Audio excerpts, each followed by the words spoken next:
Écoutez, moi je pense que le choix du foyer doit rester un choix qui doit être laissé à l'appréciation de la famille. Et quand on parle de personnes au foyer, ça doit être tant, la possibilité doit être réservée à un homme ou une femme, au papa ou à la maman, parce que trop souvent on a la notion de femme au foyer, et ça me dérange un peu.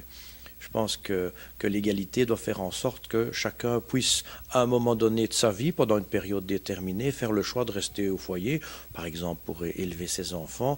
Mais c'est un choix qui doit être partagé par l'ensemble de la famille, et ça s'adresse tant aux hommes qu'aux femmes. Et dans ce cadre-là, toute une série de mesures sont prises, justement pour permettre, notamment un créditant, pour permettre de stopper son travail pendant une période déterminée, et pour faire le choix notamment d'élever les enfants.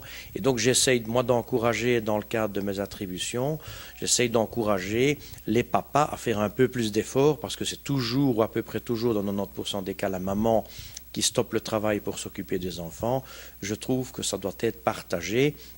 Et les textes qu'on a actuellement mis en exergue sont des textes justement qui permettent aux deux de pouvoir s'écarter du travail pendant une période pour s'occuper des enfants, parce que je pense que chaque enfant a besoin tant de son papa que de sa maman. Donc mon appel, c'est vraiment un appel solennel pour que les papas prennent aussi leur part de responsabilité dans la gestion du ménage et dans l'éducation des enfants.